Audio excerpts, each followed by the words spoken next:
Hello friends, good evening. Welcome to we are nursing academy. मैं राजेंद्र सिंह आपका बहुत बहुत स्वागत करता हूँ।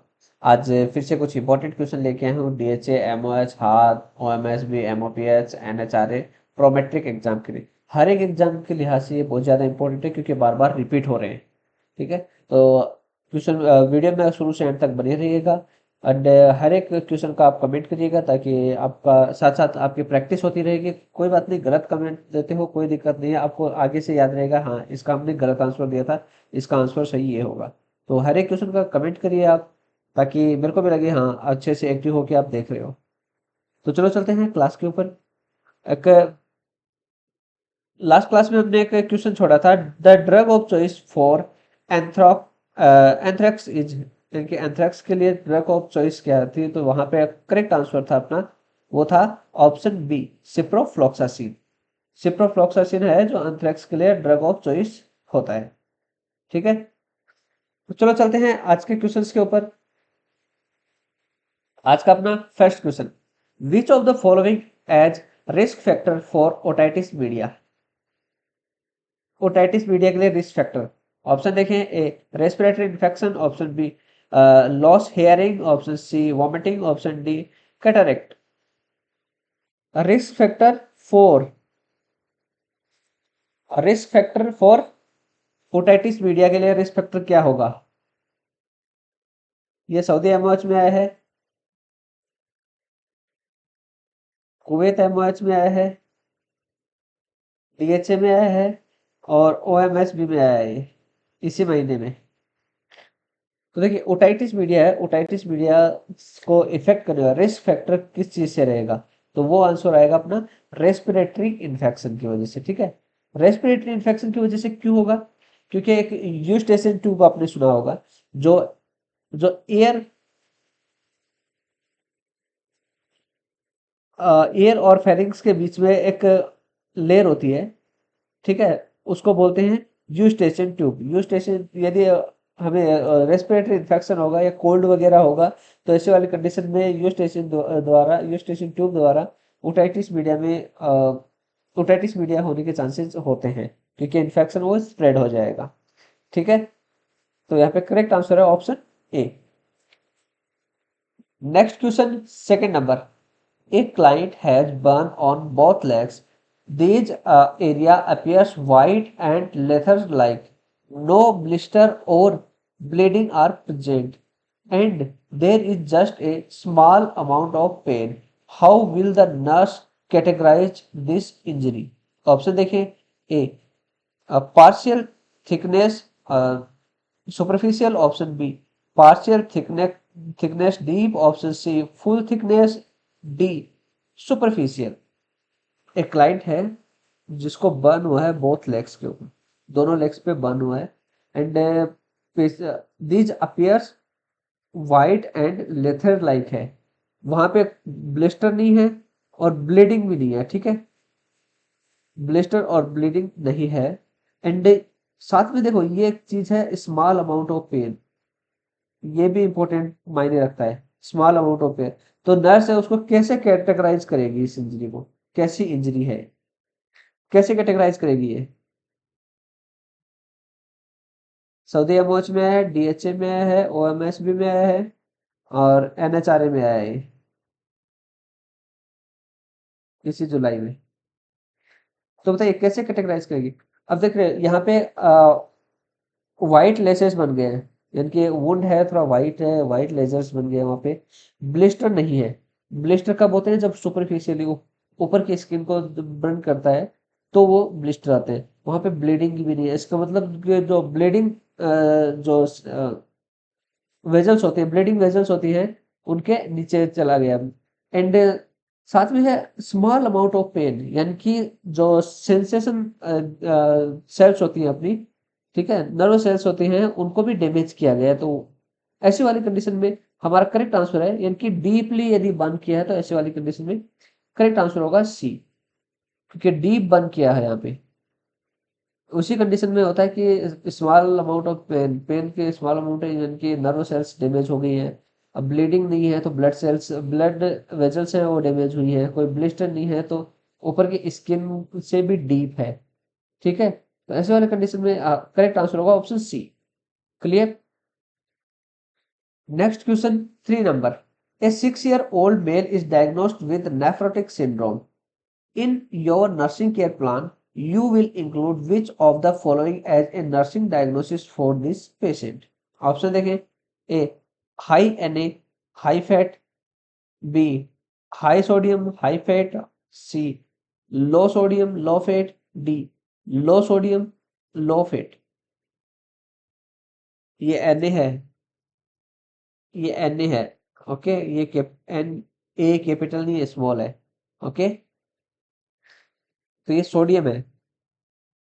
6 year ओल्ड पेशेंट है जिसको है नेफ्रोटिक सिंड्रोम। नेफ्रोटिक सिंड्रोम है जिसको। In your nursing care plan we will include which of the following nursing diagnosis. कौन सा नर्सिंग डायग्नोसिस आप इसमें इंक्लूड करोगे, यानी कि कौन सी डाइट दोगे, सीधी बात है। इसमें ऑप्शंस में अपने को डाइट दी है, कौन सी डाइट उसको देंगे बताइए।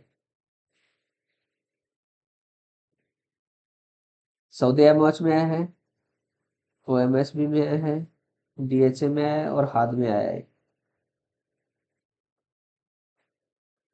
तो नेफ्रोटिक सिंड्रोम है, नेफ्रोटिक सिंड्रोम है एक लाइक किडनी डिजीज है जिसके अंदर के प्रोटीनूरिया, हाइपरलिपिडीमिया ऐसी कंडीशन हमें देखने को मिलती है। ठीक है, तो ऐसे वाले कंडीशन में हम कौन सी डाइट देंगे पेशेंट को।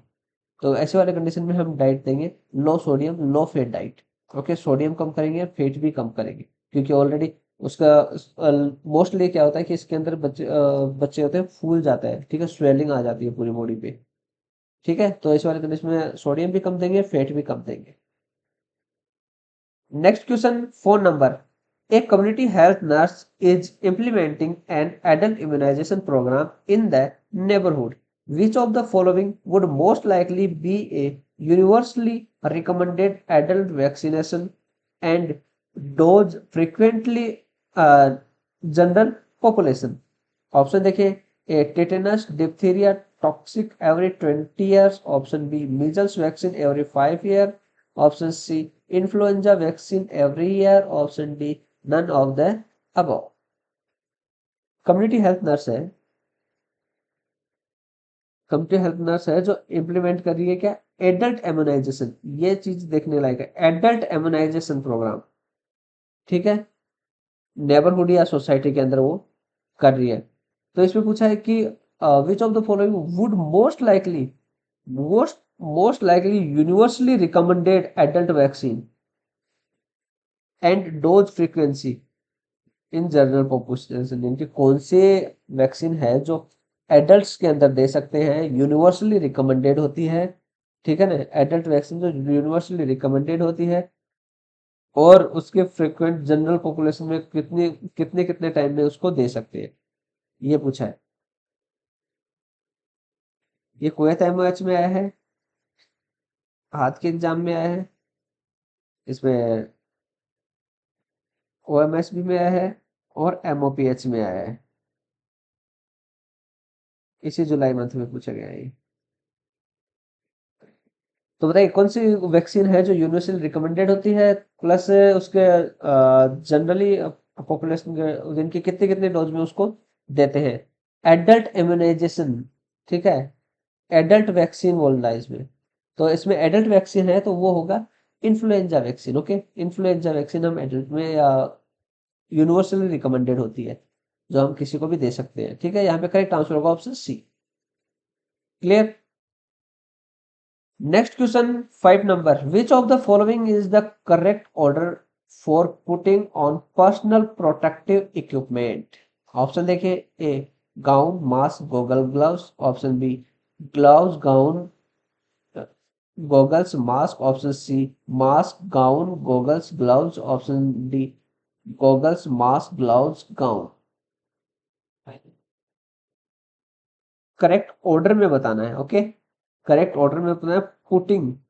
ठीक है, putting the personal protective equipment. Putting है, इसको भी ध्यान में रखना होता है।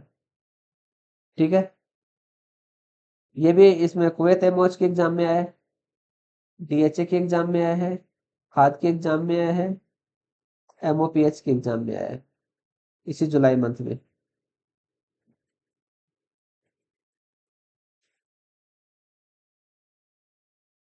बताइए करेक्ट ऑर्डर, किस ऑर्डर में हम जो पीपीई है, पीपीई को पुटिंग करेंगे, putting on personal protective, putting PPE in correct order. तो देखिए पुटिंग के टाइम पे सबसे पहले गाउन आएगा, उसके बाद मास्क, उसके बाद गोगल्स, उसके बाद में ग्लव्स एंड यहाँ पे करेक्ट आंसर होगा option A, gown mask goggle and gloves. Okay, next question 6 number, a client with bipolar disorder taking lithium tells the nurse that he has a ringing in his ear, blurred vision, and diarrhea. The nurse noticed a slight tremor in his left hand and a slurring pattern to his speech. Which of the following action by the nurse is appropriate? Option देखें, ए administer a state dose of lithium as necessary. Option B, request an order for a state blood lithium level. Option C, give an oral dose of lithium antidote. Option D, none of these.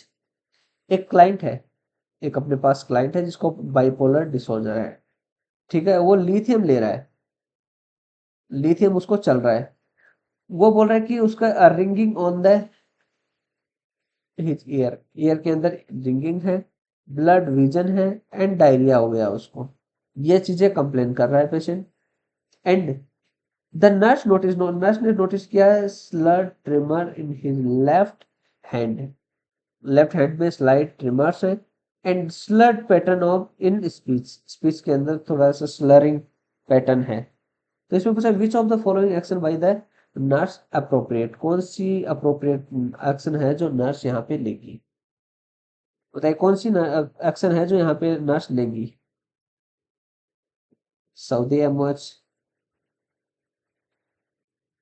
Kuwait MOH,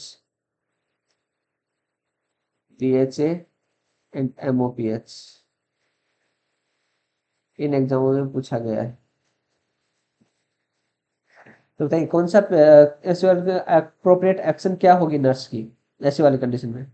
देखिए ringing in the year, ये एक lithium का side effect है, ठीक है, blurred vision है ये भी साइड इफेक्ट है, डायरिया ये साइड इफेक्ट आ रहे हैं लिथियम के। लेकिन उससे पहले हमें क्या करना पड़ेगा, ऑलरेडी उसको लिथियम चल रहा है, तो ऐसे वाली कंडीशन में लिथियम ऑलरेडी चल रहा है, तो ऐसे वाली कंडीशन सबसे पहले क्या करेंगे, सबसे पहले चेक करेंगे कि उसका लिथियम लेवल कितना है, ठीक है।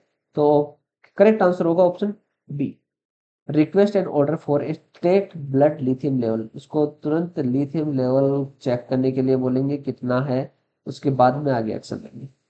क्लियर?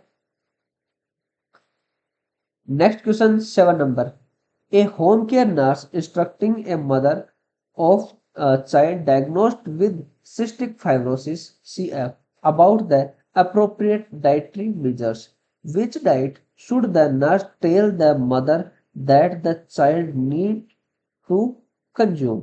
ऑप्शन देखें, A high calorie high protein diet, option B low calorie low protein diet, option C high calorie restricted fat, option D low calorie low fat diet. एक home care nurse है, instruct कर रही है किसको, एक mother को about उसके child को, चाइल्ड से जिसको डायग्नोसिस हुआ सिस्टिक फाइब्रोसिस, जिसको सिस्टिक फाइब्रोसिस डायग्नोसिस हुआ है, अबाउट द अप्रोप्रिएट डाइटरी, उसको डाइटरी मैनेजमेंट के बारे में बता रही है। तो वो इसमें पूछा है कि which diet should the nurse, which diet should the nurse tell the mother child need to consume, कौन सी डाइट है जो बच्चे को देनी चाहिए, ये पूछा है। पेशेंट है सिस्टिक फाइब्रोसिस का,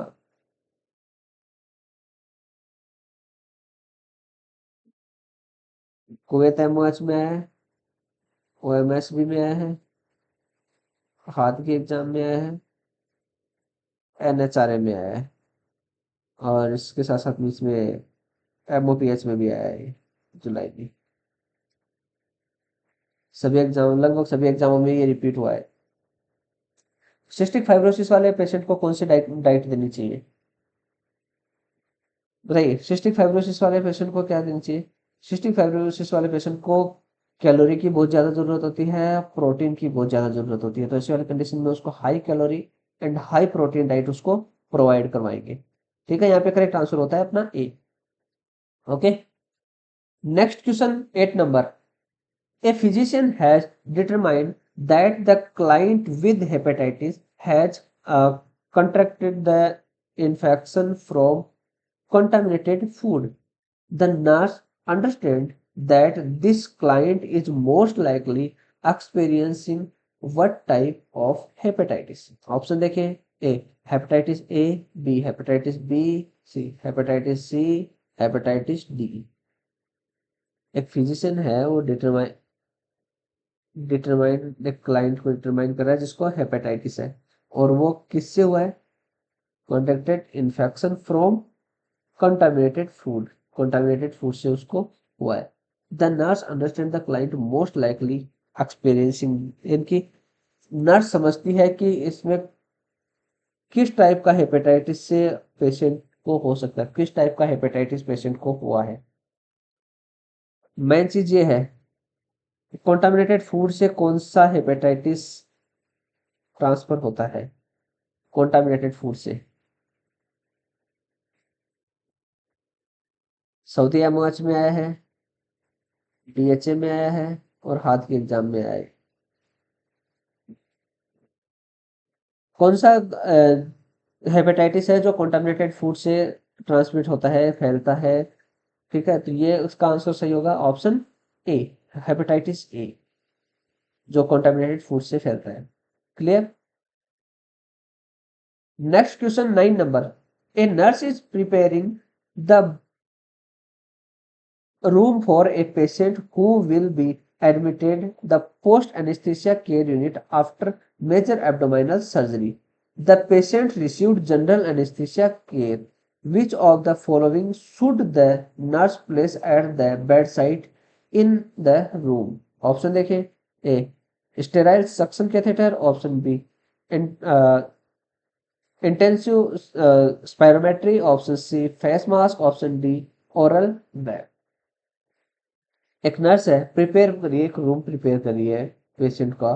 ठीक है, admitted post anaesthesia care unit से आया है। ठीक है, will be admitted the post anaesthesia care unit after the मेज, इनकी पोस्ट एनेस्थीसिया केयर यूनिट में है, उसका क्या हुआ है? मेजर एब्डोमाइनल सर्जरी हुआ है।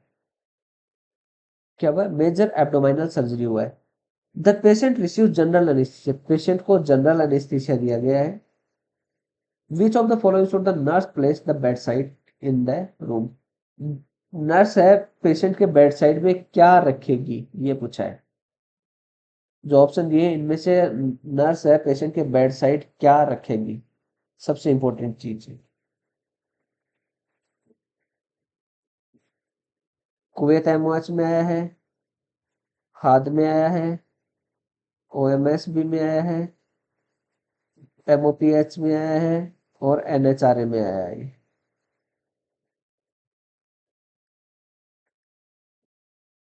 तो बताइए, मेजर एब्डोमिनल सर्जरी हुआ है, तो ऐसे वाले कंडीशन में उसको स्पायरोमेट्री हम प्रोवाइड करवाएंगे। ठीक है, इंटेंसिव स्पायरोमेट्री।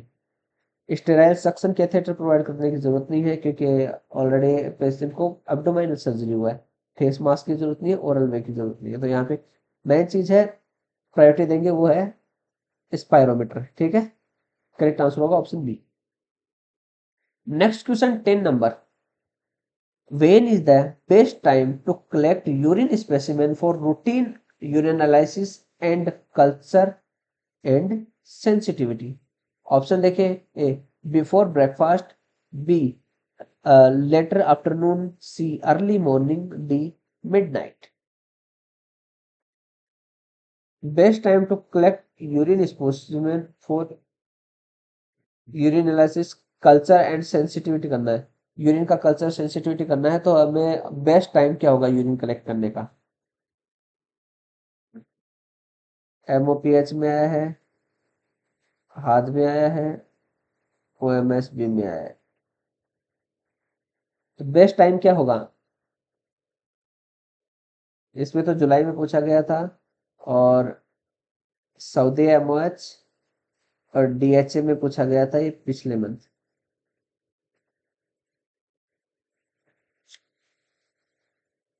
तो बेस्ट टाइम आई थिंक ये सबको मालूम है कि यूरिन का कलेक्ट करने का बेस्ट टाइम क्या होता है। बेस्ट टाइम होता है अर्ली मॉर्निंग। तो कभी किसी भी चीज़ का कल्चर लेना है ना, कल्चर के लिए अर्ली मॉर्निंग ही ब्लड यानी कि सैंपल लेते हैं। ओके, करेक्ट आंसर होगा option C. Next question 11 number. Alzheimer's patient with dementia, the doctor said to his son that they will be responsible to take medical decision because of his case. The patient lose two ethical aspects. Option देखें। A autonomy and fidelity, option B veracity and justice, option C autonomy, option D justice. एक Alzheimer disease का patient है, उसको साथ साथ में dementia भी है। ठीक है, डॉक्टर है उसके बेटे को बोलता है, उसके सन को बोलता है they will be responsible to take the medical decision, कि मेडिकल डिसीजन आपको लेना है।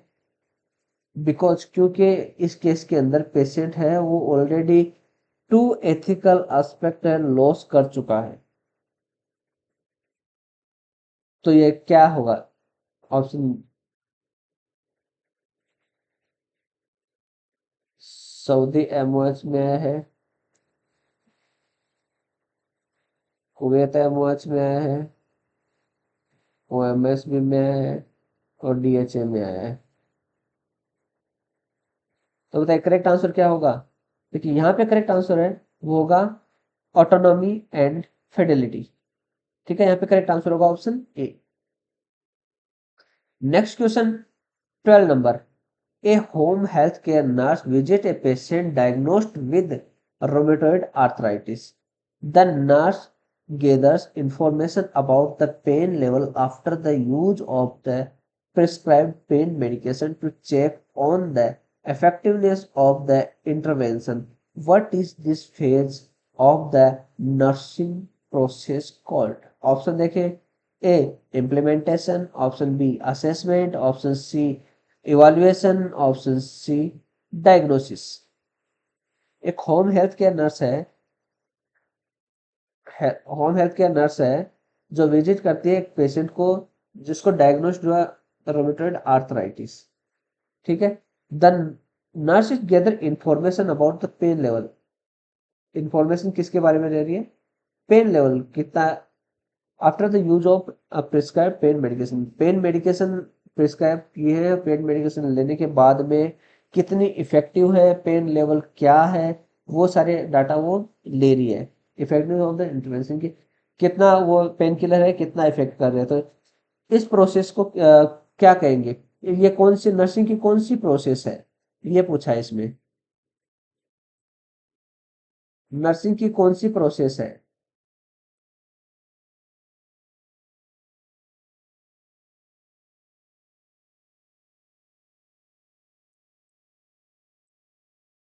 ये नर्सिंग की कौन सी प्रोसेस है? तो जाहिर सी बात है, देखिए देखिए यहाँ पे मेडिसिन दे इम्प्लीमेंट कर दी गई है, उसके बाद उसका फीडबैक ले रहे हैं। तो पेन लेवल के बारे में पूछ रहे हैं तो फीडबैक ले रहे हैं, तो फीडबैक कौन सी स्टेज में लिया जाता है? वो लिया जाता है इवाल्युएशन स्टेज में। ठीक है, तो यहाँ पे करेक्ट आंसर भी होगा ऑप्शन सी इवाल्युएशन। ठीक है, clear. Next question 13 number. A visiting family member informed the psychiatric nurse that another patient is being sexually inappropriate with the other patients. The nurse tells the visitor to inform that patient's nurse. Which of the following describe the nurse action? Option देखें। A delegation, option B organised, option C neglect negligent, option D पेरेंशियल practical sorry. एक visiting family member आया है जो psychiatric nurse को कह रहा है कि जो पेशेंट है वो सेक्सुअली इनअप्रोप्रिएट है विद अदर पेशेंट के साथ में। उस कंडीशन में नर्स क्या बोलती है? विजिटर को बोलती है इन्फॉर्म द पेशेंट। नर्स की पेशेंट की जो नर्स है उसको इन्फॉर्म करो। तो इसमें पूछा है कि which of the following describes the nurse action, nurse का की एक्शन को क्या बोलेंगे, जो नर्स ने उसको बोला है वो कि जो इन्फॉर्म कर, उस नर्स को, पेशेंट की जो नर्स है उसको इन्फॉर्म करो। तो ये इसमें क्या होगा, करेक्ट क्या होगा, क्या नर्सिंग का, नर्स का क्या डिसीजन है ये? डीएचए में आया है, एमओपीएच में आया है, ओएमएसबी में आया है, एनएचआरए में आया है।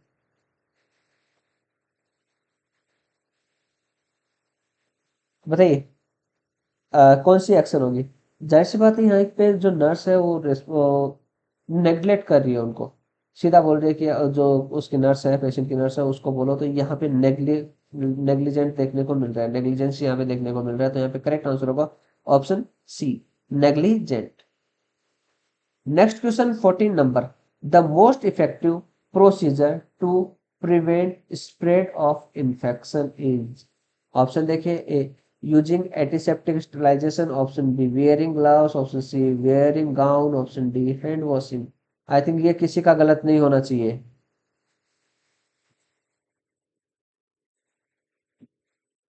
मोस्ट इफेक्टिव प्रोसीजर जो कि इन्फेक्शन को स्प्रेड होने से बचाता है, बहुत बार आ चुका है, वेरी बहुत ही कॉमन क्वेश्चन है, बेसिक क्वेश्चन है ये, और बहुत बार पूछा जाता है। अभी अभी ये सऊदी एमओएच में आया है, एमओपीएच में आया है, और ओएमएस भी में आया है। इन तीन एग्जामों में इसी जुलाई मंथ में ये क्वेश्चन देखने को मिला है। तो ये क्वेश्चन जिसने गलत किया है, समझो कि नर्सिंग करना वेस्ट है उसके लिए। ठीक है, तो यहाँ पे करेक्ट आंसर क्या होगा? Option B, hand washing. Okay, next question 15 number, patient with prostatectomy the nurse always should assess. Option देखिए, A level consciousness, option B body temperature, option C oxygen saturation, option D urinary function.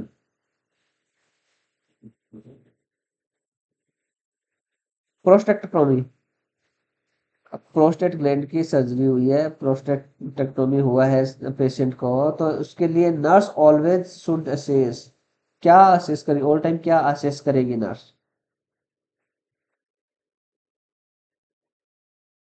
Saudi MOH में आया है, Kuwait MOH में आया है, DHA में आया है, ओएमएसबी में आया है। इसी जुलाई मंथ में। तो बताइए, प्रोस्टेक्टोमी हुआ है पेशेंट का, तो क्या नर्स क्या चेक करेगी, क्या असेस करेगी ऑल टाइम, क्या असेस करेगी? तो जाहिर सी बात है, प्रोस्टेट की सर्जरी हुई है, तो ऐसे वाली कंडीशन में वहां पे यूरिन फंक्शन को हमेशा चेक करते रहना। करेक्ट आंसर होगा ऑप्शन डी, यूरिनरी फंक्शन को चेक करते रहेंगे। ठीक है, करेक्ट आंसर होगा option D, oxygen change, body temperature, level of consciousness. देखो, बॉडी टेम्परेचर वाइटल्स चेक करेंगे, उस टाइम पे चेक करेंगे।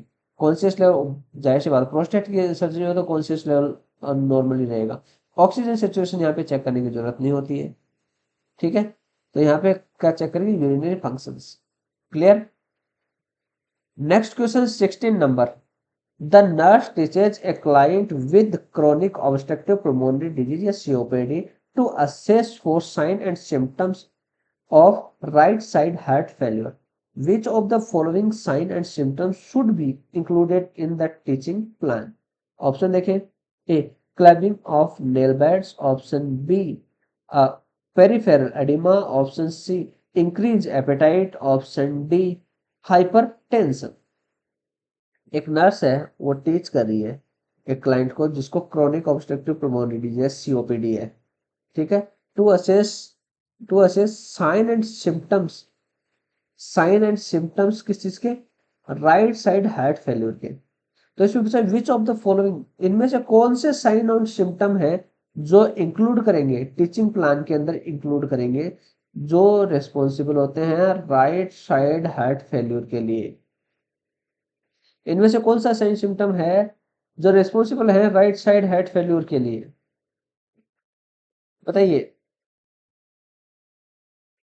कुवैत एमओएच में आया है ये, एमओपीएच में आया है, हाथ के एग्जाम में आया है। तो बताइए कौन सा साइन है, साइन एंड सिम्टम है जो रेस्पॉन्सिबल का right side heart failure, COPD वाले पेशेंट के लिए राइट साइड हार्ट फेल्यूर के लिए कौन सा साइन सिम्टम्स है जो टीचिंग में इंक्लूड करना चाहिए? तो वो होगा अपना peripheral oedema. Okay, correct answer होगा option B, peripheral oedema. Clear. Next question 17 number, patient use potassium sparing diuretic we should observe. Option देखें, A hypernatraemia, option B hyponatraemia, option C hyperkalaemia, option D hypokalaemia. क्या use किया जा रहा है? Potassium spread diuretics, potassium spread diuretics दी जा रही है। तो ऐसे वाले कंडीशन में क्या ऑब्जर्व करेंगे? ये अभी सऊदी एमओएच में देखने को मिला था, एमओपीएच में, टीएचए में और एनएचआरए में। इन चारों एग्जामों में अभी इसी महीने देखने को मिला था ये क्वेश्चन। तब देखिए, पोटेशियम, पोटेशियम को कैसे लिखते हैं? के, सोडियम को लिखते हैं Na, ठीक है। तो के क्यों लिखते हैं? कैलेमिया। और इसको दे रहे हैं पोटेशियम स्प्रेड डायूरेटिक, ऑलरेडी इसको दे रहे हैं, तो क्या चांसेस होगा कि पोटेशियम लेवल है वो इंक्रीज होने के चांसेस ज्यादा होते हैं। तो यहाँ पे करेक्ट आंसर होगा अपना हाइपर कैलेमिया। ठीक है, तो ये ऐसी वाली कंडीशन में क्या ऑब्जर्व करेंगे? Hyper kalaemia. Clear. Next question 18 number, community is experiencing an outbreak of staphylococcal infection. The nurse and instruction residents that the most common mode of transmission is by। Option देखें, A contaminated food, option B respiratory droplet, option C hands, option D social।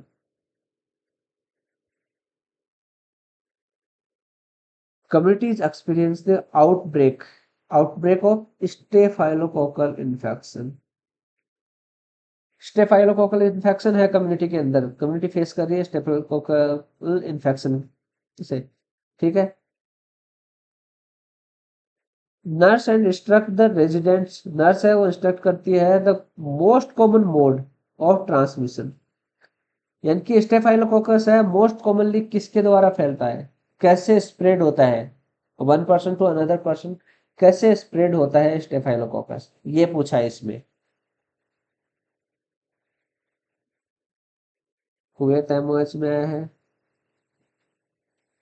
Saudi MOH में आया है, DHA में आया है और हाथ की एग्जाम में आया है इसी जुलाई मंथ में। तो most common transmission mode of staphylococcal infection is, इनके स्किन जब टच होती है तब ये फैलता है। तो जाहिर सी बात है सबसे ज्यादा हैंड शेकिंग का वो चल रहा है, ट्रेंड चल रहा है कि जिससे भी मिलो हैंड शेक करो। ठीक है, तो यहाँ पे करेक्ट आंसर होगा ऑप्शन सी, हैंड्स के द्वारा वो ज्यादा से ज्यादा फैलता है। क्लियर, यानी कि स्किन टू स्किन कॉन्टेक्ट से ये फैलता है। तो हैंड से करेंगे तो स्किन टू स्किन कांटेक्ट आता है, उस कंडीशन में ये स्प्रेड होता है। Clear. Next question 19 number, A newly admitted patients medication order include donepezil hydrochloride, donepezil hydrochloride या एरिसेप्ट भी बोलते हैं। The nurse knows this medication is prescribed for. Option देखें, A Alzheimer's disease, option B major depression, option C bipolar disorder, option D schizophrenia. देखिए, newly admitted patient के लिए medicine order की गई है कौन सी? डोनेपेजिल हाइड्रोक्लोराइड या इसका दूसरा नाम है एरिसेप्ट। तो इसको पूछा कि यह मेडिसिन किसके लिए है, ये मेडिसिन किसके लिए दी जाती है? डोनेपेजिल हाइड्रोक्लोराइड किसके लिए दी जाती है, विच कौन सी डिजीज के अंदर ये मेडिसिन दी जाती है? ये भी कुवैत एमओएच में आया है, एनएचआरए में आया है OMSB में आया है, और इसमें MOPH में आया है। इन एग्जाम में पूछा गया है अभी जुलाई मंथ में। तो किसके लिए दी जाती है? डोनेपेजिल है, ये दी जाती है अल्जाइमर्स डिजीज वाले पेशेंट्स को प्रिस्क्राइब की जाती है। ठीक है, अल्जाइमर डिजीज वाले पेशेंट को ये देते हैं। Clear. Next question 20 number, the most common risk factor for suicide is. Option देखें, electrolyte imbalance, option B cardiogenic shock, option C dehydration, D depression. Very simple question. Most common risk factor for suicide, suicide का most common risk factor क्या है? Saudi MOH, DHA, OMSB। ये आया जुलाई month में। और Kuwait MOH, DHA,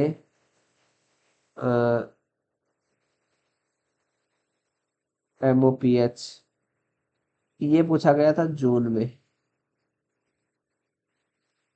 बताइए most common risk factor for suicide, suicide का most common factor क्या है, रिस्क फैक्टर क्या है? जाहिर सी बात है, ये भी बहुत सिंपल क्वेश्चन है। डिप्रेशन जिस पेशेंट को रहेगा वो मोस्ट कॉमन रिस्क रहेगा उसको सुसाइड का। Correct answer option D. Clear. यहाँ पे करेक्ट आंसर होगा ऑप्शन डी। ये आपके लिए होमवर्क है, इसका आंसर आपने कमेंट करना है। ठीक है, इसका आंसर जैसे कि क्वेश्चन जब भी स्टार्ट होता है, क्लास जब भी स्टार्ट होती है उसका आंसर मैं देता हूँ, तो इसका आंसर मैं नेक्स्ट क्लास के स्टार्टिंग में आपको दूंगा। ये आप सर्च करिए, गूगल करिए, बुक करिए, बुक देखिए और इसका कमेंट करिए। Okay, thank you for conducting my class. I hope ये वीडियो आपके लिए हेल्पफुल हो, तो प्लीज़ एक बार लाइक कर दीजिएगा, शेयर कर दीजिएगा, जिन्होंने भी चैनल को सब्सक्राइब नहीं किया एक बार सब्सक्राइब कर दीजिएगा। एंड किसी प्रकार की आपको हेल्प चाहिए होती है तो आप मुझसे डायरेक्ट कांटेक्ट कर सकते हैं। मेरा व्हाट्सअप नंबर ये दिया हुआ है यहाँ पे। ठीक है, इन नंबर पे आप मुझे व्हाट्सअप कर सकते हैं, या मेरे सोशल मीडिया का लिंक मेरे यूट्यूब बायो में दिया हो, वहाँ से मुझे सोशल फेसबुक या इंस्टाग्राम पे आप मुझे कॉन्टेक्ट कर सकते हैं। लाइक आपको किसी प्रकार की प्रोसेस करवानी, data flow, eligibility, exam booking करवानी है, या फिर आपको स्टडी मटेरियल चाहिए, तो उसके लिए मुझे कॉन्टेक्ट कर सकते हैं। आप मुझे मैसेज करिए, मैं एज सुन एज पॉसिबल आपको आंसर देने की कोशिश करूँ। Okay, thank you. फिर से मिलेंगे नेक्स्ट वीडियो में कुछ इंपॉर्टेंट और रिपीटेड क्वेश्चंस के साथ में। तब तक के लिए बाय।